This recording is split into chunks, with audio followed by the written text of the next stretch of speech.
Cassie is with our Fox 32 webmaster, Chris Kwasinski. Cassie. Thanks, Lou. Well, Chris has a bunch of great articles up on our website talking all things Bears. He's taken us through the combine, through the draft, now through minicamp and OTAs. But you were talking about now the schedule and going through strength of schedule and the easiest opponents to the most tough. But after you look at that and see kind of the pieces that have been added this offseason to each team, what do you think are going to be the toughest opponents? Yeah, I think you have to start with Houston week 2 on Sunday Night Football, especially when you specifically talk about the additions they made, when you bring Stephon Diggs into the mix, Joe Mixon, especially with the Offensive Rookie of the Year, C.J. Stroud, too. We're talking about a team that has a lot of aspirations that could take those aspirations to the next level, too.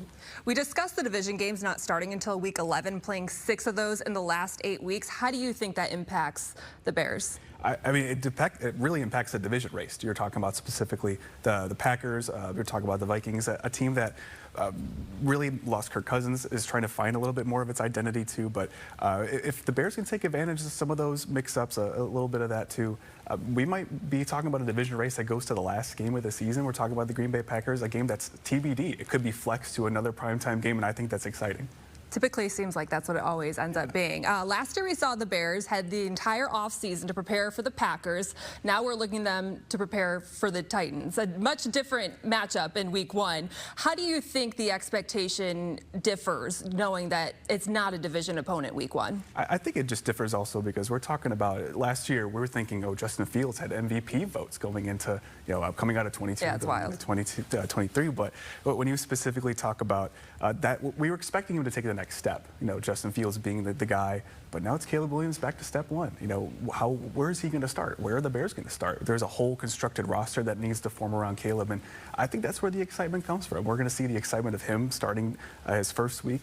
That's the cool part. I think we're really excited to get going. Just looking at the Bears' schedule in its entirety, outside of Jared Goff, Matthew Stafford, Kyler Murray, you're looking at a handful of very young QBs. How do you think that's going to shake out just with the Bears and Caleb Williams and then a lot of other guys, most of them still on their rookie contracts? Yeah, you said a rookie contract. That's the big one for me because we have to talk about the elephant in the room, which is Jordan Love. I mean, this is a guy that watched Jared Goff go to the NFC Championship game and get $200 million.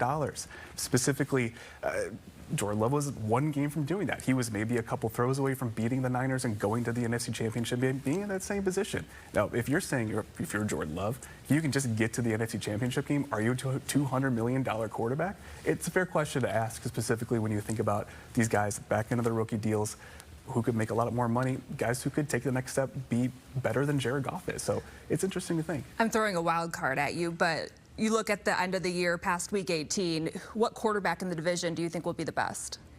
Oh gosh, that's a hard one. It's a hard one, but you can't look at Caleb Williams right now and say, well, he's going to be the best just because he's a rookie right now. But specifically, I think it's got to be Jordan Love. We talked to a guy that we saw at the beginning of the season last year, took some bruises, took some lumps, but really turned it around to the Packers are a really dangerous team to watch. I know if you're a Bears fan, you really don't want to hear that kind of stuff, but I think this is a guy that could really elevate the Packers. And like we talked about that Week 18 matchup, that could be a really big showdown to kind of think of who the next king of the NFC North is going to be for the next maybe 5 to 10 years. Let's talk a little bit about broadcast and streaming because now we have Netflix as a player in this. We saw Amazon do it, and now they're bringing in another entity in that. How do you think that changes the landscape of the league? I think it's interesting because we talk about cord cutting, getting rid of all that kind of stuff. I mean, earlier today I was watching the Sky game on YouTube TV. Yeah. I mean, it's all there. But right now, it's just the next step where you can have games on Saturday. Maybe it goes up a little bit against the holidays, too. It just opens up a new possibility for the league, and I think we're going to see them start to explore it a lot more. All right, Chris Kwasinski, thanks for your time. You can catch his articles on fox32chicago.com. We'll be right back to wrap the show right after this.